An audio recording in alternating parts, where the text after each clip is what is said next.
Number of ways.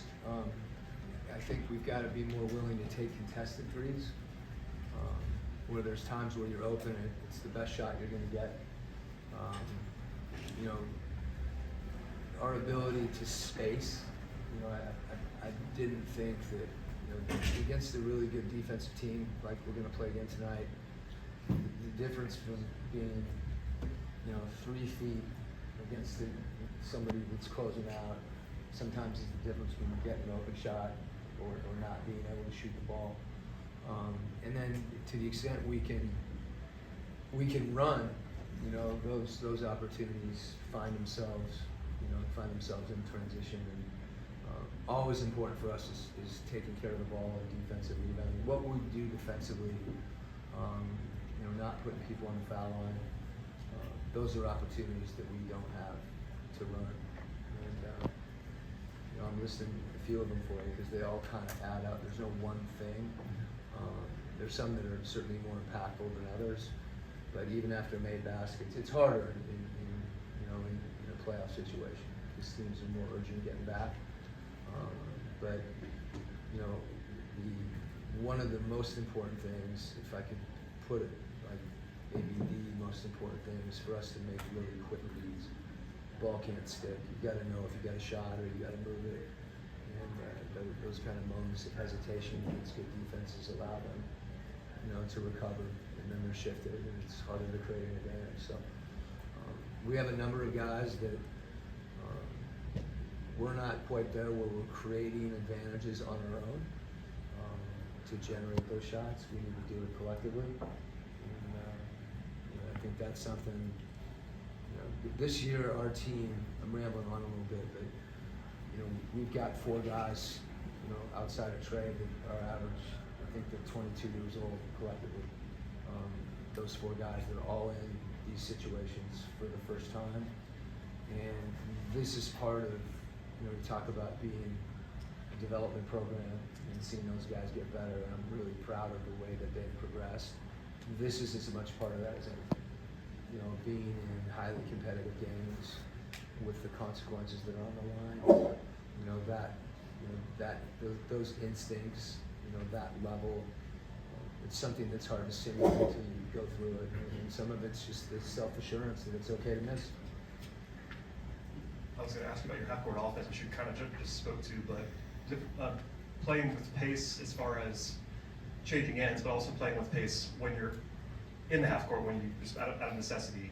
What do you look for? Is it just decision making? Like, what are you trying to install when you are in a half-court setting? No, I think we need multiple actions. You know, oftentimes a pick and roll, for example, might give you, you know, a slight advantage, but it's not enough of an advantage to generate really a high percentage shot. So those reads after that, we have to continue to play throughout a possession and get multiple actions, and that usually means moving the ball.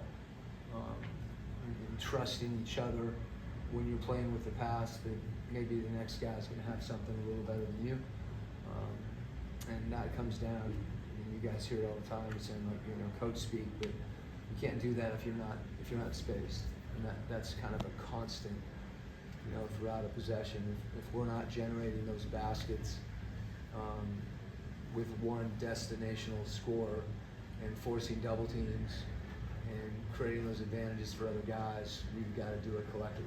You know, and Trey does it in pick and roll, but we'll see different pick and roll coverages tonight. We'll see switching, we'll see doubling, we'll see drop coverage. And Trey has to recognize that, but so do the other guys on the floor, to allow him to get off it when he needs to get off it, to attack when he needs to attack, to shoot when he needs to shoot.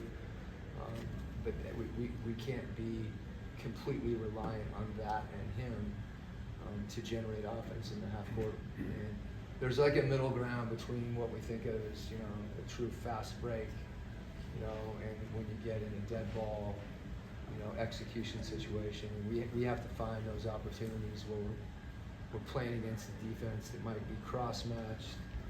You know, there's more subtle advantages. You know, and that requires 5 guys. We've got to play collectively like that. And then, you know, ultimately there is a point of the game that just comes down to half-court execution.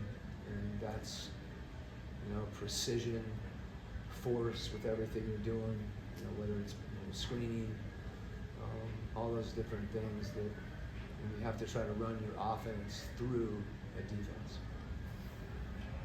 Hey, Coach, what do you want to see at the beginning of the game? What type of aggression would you like for the team to come out and start? Yeah, I think that's a big thing for us. You know, how we start the game, it might not reflect on the scoreboard immediately. You'd like for it to. Usually that depends on whether maybe you're making an open shot. But I think there's a mentality, you know, and I mentioned, you know, our youth, those guys. I think knowing what that level is at the start of the game, and hopefully we'll have, you know, a better sense of that tonight than we did the other night.